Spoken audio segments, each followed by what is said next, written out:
Donc, ce matin, j'aimerais vous parler de ce que j'ai fait cet été. Ceux qui le savent, je les ai entendus rire un petit peu. Mais cet été, j'ai fait des rénaux. Ceux qui me connaissent risent encore plus. Moi, je suis pas un gars manuel, mais j'ai de la bonne volonté. C'est un projet que ma femme et moi, on voulait faire des rénaux cet été. On voulait refaire, entre autres, la cuisine. On a refait des planchers. On a fait de la céramique pour la première fois de notre vie ensemble. Puis quand je regarde ce qu'on a fait, c'est pas mal beau. Fait que je suis peut-être plus manuel maintenant que je l'étais au début de l'été, où ma femme est vraiment bonne. Mais la raison pourquoi je vous parle de mes rénaux, c'est qu'on a travaillé fort. Puis je dis cet été, mais je pense que ça fait 1 an qu'on a commencé pour de vrai ici et là. Et puis, la raison pourquoi je vous parle de ça ce matin, c'est qu'il y a une phrase qui revenait souvent dans ma tête, puis souvent je le disais pendant l'été, c'est « on va jamais finir ». On va jamais finir.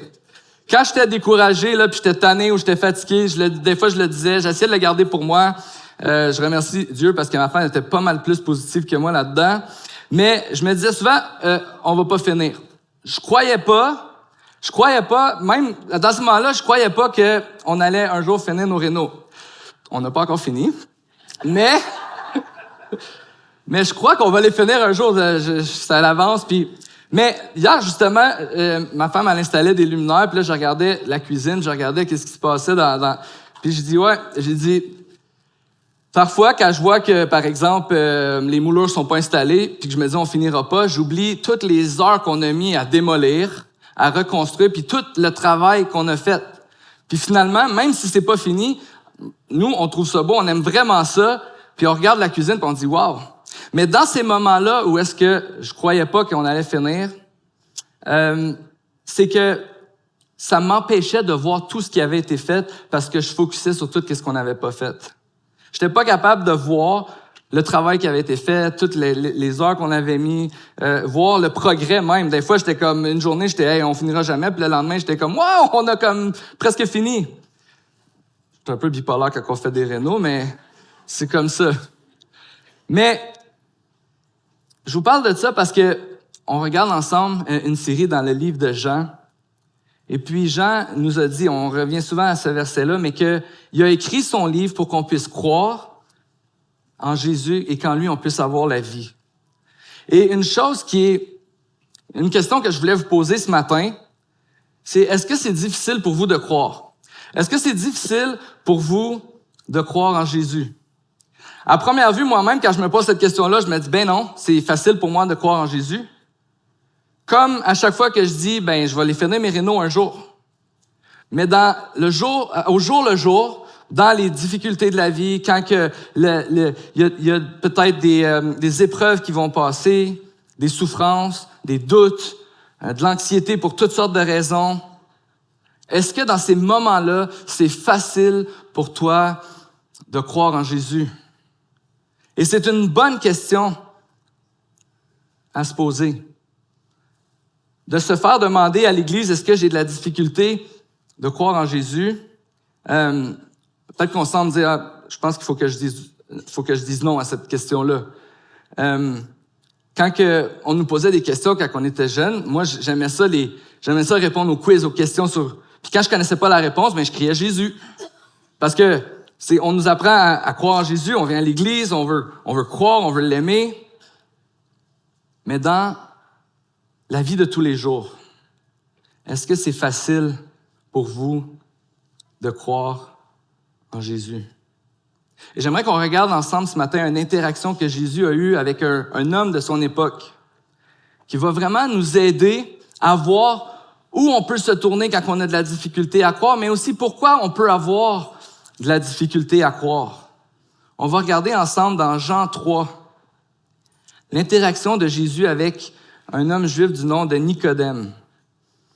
Je vais lire avec vous les versets 1 à 10 de Jean 3.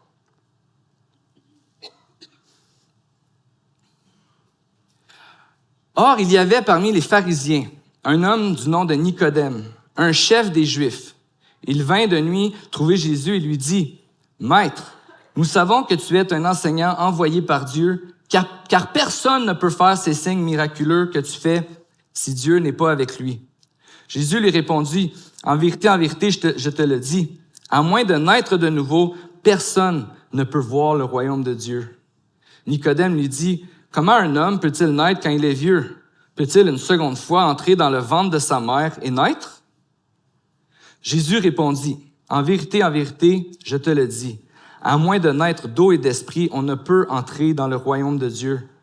Ce qui est né de parents humains est humain, et ce qui est né de l'esprit est esprit. Ne t'étonne pas que je t'ai dit, il faut que vous naissiez de nouveau. Le vent souffle où il veut, et tu en entends le bruit, mais tu ne sais pas d'où il vient, ni où il va.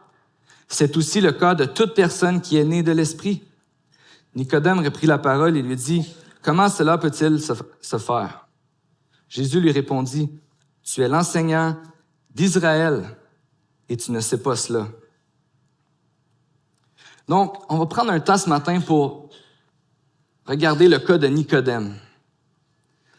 Le passage nous dit que Nicodème, c'est un pharisien, un chef des Juifs. Nicodème faisait partie de ceux qui étaient les hommes qu'on disait les hommes religieux de l'époque, les chefs religieux de l'époque. C'est eux qui interprétaient les Écritures, qui enseignaient le peuple, qui disaient au peuple comment se tenir, ce qu'ils avaient besoin de faire pour se garder droit, se garder pur, pour être digne de la présence de Dieu. C'était un homme qui connaissait les Écritures. Il connaissait l'Ancien Testament. Il savait, c'était lui qui était chargé d'enseigner les gens. C'était un homme qui avait une bonne réputation. Et il vient voir Jésus un soir pour le questionner. Il y avait une question à lui poser. Pourquoi il vient le voir? Eh bien, on voit au chapitre 2 que Jésus à Jérusalem avait fait plusieurs signes miraculeux, comme on a vu il y a quelques semaines quand Jésus était allé au mariage à Cana et qu'il avait changé l'eau en vin. Et là, les Juifs vont être témoins de voir Jésus faire d'autres signes. Est-ce que c'était redonner la vue aux aveugles, faire marcher les personnes paralysées, guérir des malades, chasser des démons? Qu'est-ce que Jésus a fait? Jésus a fait plusieurs signes. Et Nicodème a été témoin de ces signes-là. Et on voit dans Jean 2 que plusieurs personnes ont cru en Jésus, mais ça nous dit aussi que Jésus leur faisait pas confiance parce qu'il savait ce qu'il y avait à l'intérieur de eux. Donc, est-ce que leur foi est-ce qu'ils avaient vraiment compris ce qu'ils avaient vu? Et Nicodème vient pour questionner Jésus sur ces événements-là. Il va dire, on sait que tu es envoyé de Dieu parce que si tu n'étais pas envoyé de Dieu, tu pourrais pas faire ces miracles-là. Mais il sait pas plus qui est Jésus. Il sait pas plus qui est Jésus. Nicodème le voit pas pour qui il est vraiment. Il voit Jésus faire des miracles, il se dit, c'est sûrement un homme de Dieu.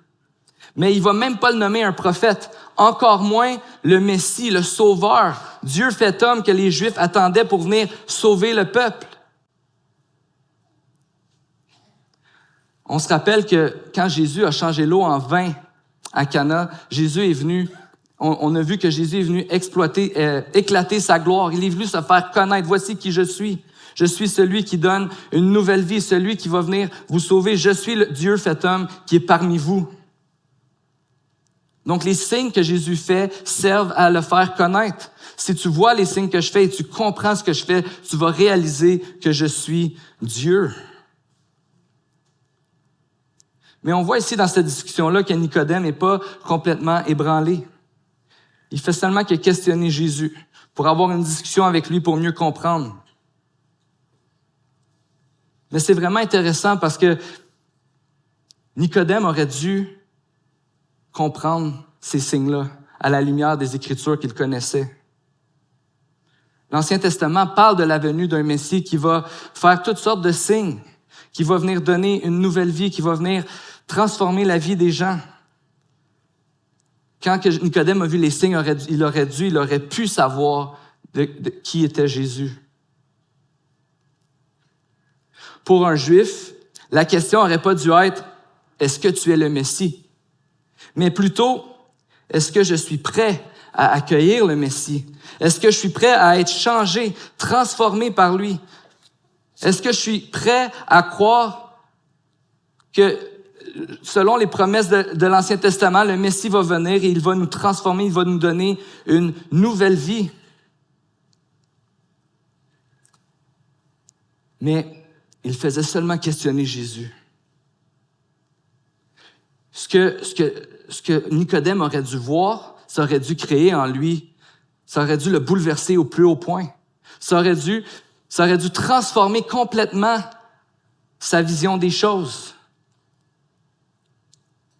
Donc, la réaction de Nicodème n'est pas assez intense pour qu'on puisse comprendre qu'il croyait qu'il avait devant lui le Sauveur du monde. Mais Jésus va lui dire, « Toi qui es un enseignant d'Israël, tu ne comprends pas ce que je te dis. » Jésus, quand Nicodème vient le voir, il va expliquer. Il va expliquer à Nicodème. Dans le fond, il va répondre qui il est en lui expliquant ce que Nicodème a besoin d'expérimenter pour savoir qui est Jésus. Nicodème, tu as besoin d'expérimenter la nouvelle naissance, sinon tu ne vas jamais savoir qui je suis. Tu ne peux pas savoir qui je suis si tu n'expérimentes pas la nouvelle naissance. Si tu ne nais pas d'eau et d'esprit. Peut-être que pour nous, ces paroles-là semblent un peu codées, on ne comprend pas trop ce qu'elles veulent dire, on a besoin d'explications, mais encore là, l'enseignant d'Israël aurait dû savoir ce que Jésus disait. Parce que dans l'Ancien Testament, on parle de l'eau et de l'esprit. L'eau dans l'Ancien Testament prend le sens de renouveau, de purification. Quand on parle de naître d'eau, on parle d'être purifié. Et l'esprit donne la vie.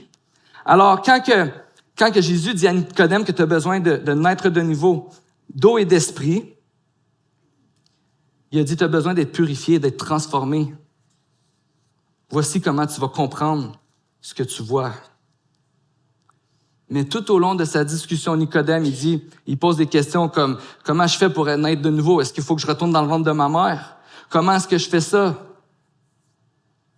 Jésus va même un peu se moquer de Nicodème parce qu'il va répéter la même chose que Nicodème a dit. Nicodème a dit « On sait que tu es envoyé par Dieu. » Mais Jésus va dire, au verset 11, il va répéter la même chose, il va dire « Nous disons ce que nous savons et nous rendons témoignage de ce que nous avons vu. Et vous ne recevez pas notre témoignage. » Jésus, ici, il ne parle pas au pluriel comme s'il était un, deux ou trois. Il ne parle pas ici de la Trinité, de Dieu le Père, Dieu le Fils et Dieu le Saint-Esprit. Jésus fait juste répéter ce que Nicodème a dit. Et il prend la même forme pour lui expliquer, ça ne fait pas de sens, Nicodème. Tu n'as pas vu ce que j'ai fait parce que tu ne m'as pas vu moi. Si Nicodème ne croit pas, c'est parce que ses propres croyances l'empêchent de voir Jésus. Il y a quelques semaines, j'ai revu un vieux classique les Chroniques de Narnia, Le Prince Caspian. Et dans cette histoire, il y a 4 petits-enfants qui retournent à Narnia pour la 2e fois. Les Chroniques de Narnia, c'est un livre écrit par C.S. Lewis qui illustrait par des histoires pour enfants la réalité du royaume de Dieu. Et dans Le Prince Caspian, la petite Lucie revient avec sa sœur et ses frères à Narnia pour la 2e fois. Et eux, il s'est écoulé 1 an dans le monde des humains, mais dans le monde de Narnia, il s'est écoulé des centaines d'années. Et ils reviennent dans un monde qui est vraiment pas celui qu'ils ont connu. Tout semble détruit, tout semble différent. Il y a plus de joie, il y a plus de... il y a même des animaux qui parlaient, maintenant ils ne parlent plus. Il y a vraiment quelque chose qui s'est passé à Narnia. Et au fil des péripéties, ils vont se rendre compte qu'effectivement, il y a eu une guerre, les Narniens ont perdu, ils ont dû aller se cacher pour pas être exterminés, et ils sont vraiment, ils vivent dans la souffrance et dans le désespoir depuis des centaines d'années. Et Lucie, elle se dit, mais il est où Aslan? Aslan, c'est le lion tout-puissant qui est le créateur et le chef suprême de Narnia. Et quand elle pose cette question-là, les Narniens à qui elle pose la question font juste dire « Ah, Aslan n'est plus là, il nous a abandonnés. Il ne prendra pas soin de nous. » Alors elle dit « OK, mais il faudrait aller le chercher, il faudrait le trouver. Mais personne ne semble porter attention à Lucy. À un moment donné, elle-même pense qu'elle voit Aslan, puis les autres sont comme, il est où? On le voit pas. Puis tout le monde continue à faire ce qu'ils ont à faire. Et elle-même, elle est comme influencée, elle dit, OK, j'irai pas aller le voir. Elle continue à faire ces choses. Alors que le groupe, les frères, la sœur et tous les Narniens se préparent à une nouvelle guerre parce que là, maintenant, le peuple qui les avait assaillis veulent les exterminer parce qu'ils les ont retrouvés. Ils se préparent à la guerre et Lucy, elle a cette conviction, on doit aller chercher Aslan. Mais les Narniens ne croient plus. Les frères et sœurs de Lucy sont préoccupés. Ils pensent pas qu'Aslan peut faire la différence. Jusqu'au moment où ils sont vraiment désespérés et que Lucy décide d'aller voir elle-même Aslan. Et elle le trouve. Et elle va dire à Aslan, je pensais que je t'avais vu, mais je n'étais pas sûr. Il a dit, mais pourquoi tu n'es pas venu me voir? Mais parce que personne d'autre te voyait. Mais tu aurais pu venir me voir quand même. Et quand elle est venue le voir, Aslan est venu sauver la situation, il a sauvé Narnia et a rétabli les choses. Cette histoire nous montre que bien souvent, on peut avoir de la difficulté à croire parce que nos croyances sont dans le chemin. On ne voit pas Jésus parce qu'il y a trop d'obstacles. Peut-être que c'est l'incrédulité. Peut-être que c'est nos expériences douloureuses du passé, nos préoccupations présentes, l'influence des autres. Nos propres efforts sont dans le chemin de voir l'œuvre de Jésus dans nos vies. Et c'est exactement ce qui se produit avec Nicodème ici, dans cette interaction avec Jésus. Dans un sens, il est déstabilisé parce que selon ses croyances à lui, il n'a pas besoin de quelque chose de nouveau. Il a déjà tout fait pour avoir la présence de Dieu, pour avoir accès au royaume de Dieu, pour avoir accès à la bonne présence de Dieu. Le CV de Nicodème est top-notch. C'est un Juif, donc il est dans le bon peuple, il peut avoir accès à Dieu. C'est un enseignant du peuple, un des plus religieux, un homme qui sait comment plaire à Dieu, quelqu'un qui a une bonne réputation, il fait toujours les bonnes affaires. C'est une bonne personne. Et Jésus est en train de lui dire essentiellement, Nicodème, il n'y a rien de ça qui va te permettre de voir ce que je fais puis de me voir moi pour qui je suis. Et la question qu'on se pose, c'est si Nicodème ne peut pas entrer dans le royaume de Dieu, alors qui peut entrer dans le royaume de Dieu? Si Nicodème ne peut pas entrer dans le royaume de Dieu, alors qui peut entrer dans le royaume de Dieu? On a tous des croyances qui nous empêchent de voir Dieu. Et une de ces croyances qui peut se voir sous différentes formes, c'est que par nos propres efforts, on va y arriver. Si je suis une bonne personne, si je fais du bien, si je prends du temps avec Dieu, je vais y arriver. Si je réussis à persévérer, je vais y arriver. Toutes ces choses-là ne sont pas des moyens pour avoir l'approbation de Dieu. On va voir que ce sont des bonnes choses qui nous permettent de témoigner notre amour pour Dieu et pour les autres, mais ce ne sont pas des choses qui nous permettent d'avoir l'approbation de Dieu.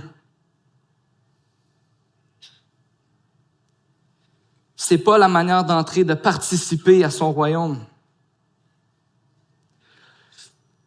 Ce que Jésus est en train de dire à Nicodème, c'est en une phrase, on peut le résumer comme si tu peux rien faire pour que Dieu t'aime plus. Toi, tu ne peux rien faire pour que Dieu t'aime plus. Mais aussi, ce qui est vraiment rassurant, c'est qu'il n'y a rien que tu as fait pour qu'il t'aime moins. Peut-être que quand on regarde notre relation avec Jésus, un des obstacles qu'on peut vivre, c'est qu'on vit une grande culpabilité, qu'on vit une grande honte. Peut-être que tu es ici ce matin et que pour toi, c'est difficile de parler avec Jésus, de croire que Jésus pourrait t'aimer comme que t'es, que Jésus pourrait t'accueillir dans sa présence. Mais non, Jésus, il est encore plus parfait que Nicodème. Jésus, il fait jamais le mal. Puis tu me dis que je pourrais peut-être entrer dans sa présence? Impossible. Si Nicodème peut pas y aller, pense même pas à moi. Et c'est vrai que pour Nicodème et pour les Juifs à l'époque, il y avait cette notion de pureté et d'impureté. Et c'est ce qui faisait qu'un Nicodème enseignait le peuple à faire les bonnes choses et à être purifié et à pouvoir atteindre la présence de Dieu. Mais la réalité, c'est que si c'était nos actions qui nous rendaient aimables devant Dieu, on ne pourrait pas y arriver. Il n'y a personne ici qui pourrait y arriver. Personne. Alors, qu'est-ce que je peux faire pour que ça change?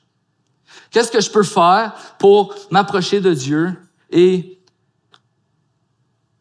croire? Croire peut-être pour la première fois, ou peut-être croire au quotidien que Jésus est tout ce que j'ai de besoin pour ma satisfaction, pour ma paix, pour adresser une situation difficile, pour pouvoir être courageux de parler de lui. Qu'est-ce que je peux faire pour avoir cette paix? Mais ce que Jésus est en train de dire à un homme très, très, très performant, c'est qu'il n'y a rien que tu peux faire par tes propres forces. Mais tu peux croire que quelqu'un d'autre l'a fait pour toi. Que quelqu'un d'autre l'a fait parfaitement pour toi. Et ce que Jésus, c'est ça qu'il enseigne dans son dialogue ici. On a besoin de voir Jésus pour croire. On a besoin de voir Jésus pour croire et recevoir la vie parce que voir Jésus inspire la foi. Et c'est ce qu'il va dire à Nicodème. Je vais lire le verset 14 et 15. Et tout comme Moïse a élevé le serpent dans le désert, il faut aussi que le Fils de l'homme soit élevé, afin que quiconque croit en lui ne périsse pas, mais qu'il ait la vie éternelle. Jésus revient encore dans les textes que Nicodème connaissait dans l'Ancien Testament. Et il y avait cette histoire où le peuple de Dieu devait avancer pour aller combattre une nation ennemie pour pouvoir avoir accès à la terre promise à la terre que Dieu leur avait promise. Et à un moment donné, le peuple s'est mis à chialer, puis ils étaient tannés. On mange pas de la bonne nourriture. On marche tout le temps dans le désert. On aurait dû rester en Égypte. Et ce qu'il faut comprendre, c'est que c'est Dieu qui les avait sortis d'Égypte, puis qui avait dit, je vais vous amener dans une terre promise. Donc, quand le peuple dit, on aurait dû retourner en Égypte, ça veut dire que le peuple de Dieu, à ce moment-là, ne croit pas que Dieu va accomplir sa promesse. Même s'il croit en Dieu, à ce moment-là, il ne croit pas que Dieu va accomplir ses promesses. Les difficultés de la vie sont plus lourdes et ils ne sont pas capables de croire que Dieu va accomplir sa promesse. On devrait retourner en Égypte. Et ce qui s'est passé cette fois-là, c'est que Dieu a envoyé plein de serpents dans le peuple et le peuple s'est fait mordre par des serpents. Vous avez désobéi à Dieu. Et il a envoyé des serpents et là, le peuple sont comme, OK, on a péché contre Dieu, on est désolé, Moïse, fais quelque chose. Moïse va voir Dieu, il va parler avec Dieu, il va prier à Dieu et Dieu va lui dire, élève un serpent et toutes les personnes qui vont regarder le serpent vont être guéries. Alors, Jésus est en train de dire, tout comme le serpent a été élevé dans le désert, il faut aussi que le Fils de l'homme soit élevé afin que quiconque croit en lui ne périsse pas, mais qu'il ait la vie éternelle. Jésus est en train de dire, si tu réalises que tu es condamné, que tu es en train de mourir, que tu es perdu sans Dieu, que si tu réalises que tu peux rien faire par tes propres forces, tu as seulement besoin de te tourner vers un serpent, le regarder et tu vas être guéri. Tu n'as pas plus d'efforts que ça à donner. Tu as seulement besoin de croire que ce que tu regardes va te donner la vie éternelle. Et c'est vraiment intéressant parce que toute cette discussion-là de Jésus avec Nicodème, où il parle de la nouvelle naissance, du royaume, de la vie éternelle, Jésus parle pas juste d'une vie éternelle qu'on va vivre un jour, mais il parle d'une vie éternelle qu'on va commencer à vivre maintenant, avec lui, où on va le connaître, on va savoir qui il est, où on va pouvoir avoir de la joie dans les moments difficiles, de l'espoir quand on devrait pas en avoir, où on va pouvoir persévérer dans les moments difficiles. À partir de maintenant, vous allez pouvoir voir Jésus et vous allez croire qu'il va accomplir sa promesse de vivre dans un monde éternel avec lui pour toujours. Vous allez pouvoir comprendre et voir ça aujourd'hui. Et l'auteur va continuer, et c'est vraiment intéressant parce que la suite de Jean 3, de 16 à 21, c'est plus le dialogue entre Jésus et Nicodème. C'est vraiment les commentaires de l'auteur Jean qui nous fait part de ses commentaires. Et il va revenir sur ce que Jésus a dit. En effet, Dieu a tant aimé le monde qu'il a donné son Fils unique afin que quiconque croit en lui ne périsse pas, mais qu'il ait la vie éternelle. Dieu, en effet, n'a pas envoyé son Fils dans le monde pour juger le monde, mais pour que le monde soit sauvé par lui. Jean, qui est un disciple de Jésus, réfléchit à cette interaction-là avec Nicodème, qui était vraiment, qui a pas vu Jésus comme le Messie. Mais ici, on a les commentaires de quelqu'un qui a été transformé par Jésus et ce qu'il reconnaît. Jean écrit, inspiré par l'Esprit de Dieu pour nous donner la parole de Dieu, mais ce qu'il reconnaît, c'est l'amour infini que Dieu a eu envers lui. Jean 3,16 est probablement le verset le plus populaire de tous les temps. Mais ce verset veut nous transmettre à quel point Dieu nous aime. Dieu a tant aimé le monde, c'est Dieu qui a aimé le monde. Il ne pouvait pas aimer plus le monde. C'est Dieu qui était passionnément amoureux du monde, qui ne voulait pas voir le monde périr. Et il a fait le don le plus... Il a donné ce qu'il y avait de plus précieux, en fait, pour aimer le monde, pour sauver le monde. Il a donné son Fils Jésus. Jésus qui est mort à la croix pour nous pardonner nos péchés. Jésus qui est mort à la croix pour qu'on puisse avoir la vie éternelle.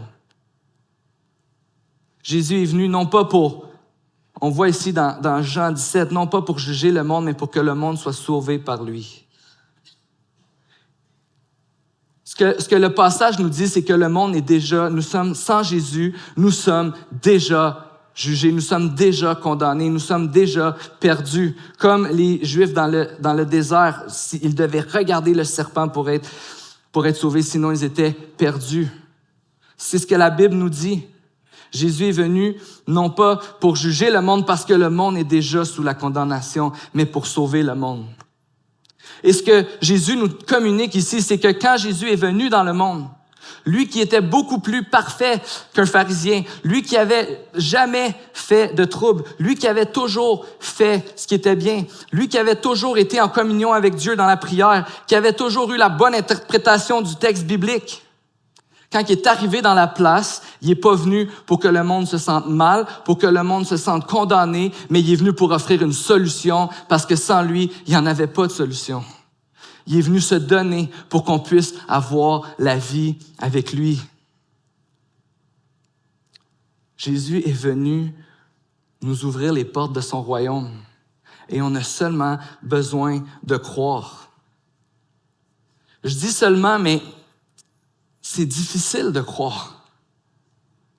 Mais quand on regarde ce que Jésus a fait pour nous, on peut se réjouir qu'il a fait le plus gros. Il a fait le travail à notre place pour qu'on puisse croire. Et ce matin, je vais inviter les musiciens à se joindre à moi. Mais ce matin, peut-être que c'est la première fois que tu entends ce message. Peut-être que tu es ici et tu réfléchis depuis quelque temps à ta relation avec Jésus. Tu te questionnes sur qui est Jésus, qu'est-ce qu'il a fait pour toi. Et je pense pas que Jésus peut te témoigner d'un plus grand amour que de te dire qu'il a pris lui qui était parfait, lui qui était sans tache. Eh bien, il est allé à la croix à notre place pour que tu puisses être réconcilié avec Dieu, pour que je puisse être réconcilié avec Dieu. Il a pris nos fautes, nos péchés, il les a mis sur ses épaules et il a payé le prix qu'on méritait. Et tout ce qu'on a besoin de faire, c'est de croire, de regarder à la croix et de croire que Jésus est mort pour nous, pour se réconcilier avec nous. Et je t'invite à faire ce pas de foi ce matin, de mettre ta confiance dans ce Jésus qui sauve, dans ce Jésus qui, quand on le voit, transforme complètement nos vies. Pas sans difficulté, parce que peut-être que ce matin, tu es ici et tu crois en Jésus, tu as mis ta confiance en lui. Peut-être ça fait 25 ans que tu es au Seigneur, que tu es à l'Église. Mais au quotidien, quand tu as de la difficulté à croire, à faire confiance à Dieu, tu peux te tourner vers la croix et regarder ce qu'il a fait pour toi et avoir confiance que Jésus est avec toi aujourd'hui et qu'il t'aime d'un amour puissant. Et ce matin, on va prendre le repas du Seigneur ensemble. Et qu'est-ce qu'on fait quand on prend le repas du Seigneur? Eh bien, c'est que son Église vient, et là, on ne va pas se lever pour venir autour de cette table, mais son Église vient autour de la table de la grâce. C'est un rappel de ce que Jésus a fait pour nous, du grand amour que Jésus a eu pour nous. Quand on prend le pain, qui signifie son corps, qui va briser, qui va mourir à la croix, la coupe, qui signifie son sang qui va verser pour nous. C'est un rappel de ce que Jésus a fait pour nous. C'est un rappel de l'amour que Jésus a pour nous. Et si Jésus demande à son Église de prendre ce pain, de prendre cette coupe ensemble, c'est que justement parce qu'on a besoin de se rappeler qui il est. Parce que le peuple qui était dans le désert et nous, aujourd'hui, on n'est pas différents. On oublie. On peut avoir des doutes. On peut être ingrat. On peut avoir de la colère. On peut avoir du stress, de l'anxiété. Mais Jésus dit la solution à ça, reviens à la table. Rappelle-toi ce que j'ai fait pour toi. Et ce matin, c'est ce qu'on veut faire ensemble. Si tu as mis ta confiance en Jésus, si Jésus est ton sauveur, je t'invite à venir à la table, de prendre ce repas avec nous. Je t'invite aussi à examiner ton cœur ce matin et regarder si tu as besoin de confesser un péché à Dieu, de confesser un manque de foi. C'est le temps de le faire. C'est le temps d'aller dans la prière et de dire « Seigneur, merci pour tout ce que tu as fait pour moi. » La Bible nous dit que quand on confesse à Dieu nos péchés, eh bien, il est fidèle et juste pour nous les pardonner. Et si on va à la table, c'est pour se rappeler ensemble, que Jésus est un Dieu qui pardonne et qui nous aime. Alors, je vais prier, on va chanter un chant ensemble et pendant le chant, je vous invite à prier aussi, prendre un temps avec le Seigneur et on va revenir après le prochain chant. Seigneur Jésus, on veut te remercier pour ton amour, pour ta grâce, pour tout ce que tu fais pour nous. Merci parce que tu nous donnes, Seigneur, ce qu'on a besoin pour se souvenir qui tu es, ce que tu as fait pour nous. Seigneur Jésus, je veux te remercier parce que tu es mort. Tu as accepté de mourir sur la croix pour nos péchés. Tu as accepté de subir la punition qui nous était réservée pour qu'on ne soit plus perdu, mais pour qu'on puisse regarder à toi et pouvoir participer à l'œuvre de ton royaume avec toi. Merci Jésus pour cette provision. Merci pour ce que tu nous donnes. Et on te prie qu'on puisse déverser cet amour que tu as eu en nous. C'est dans ton nom qu'on prie, Jésus. Amen.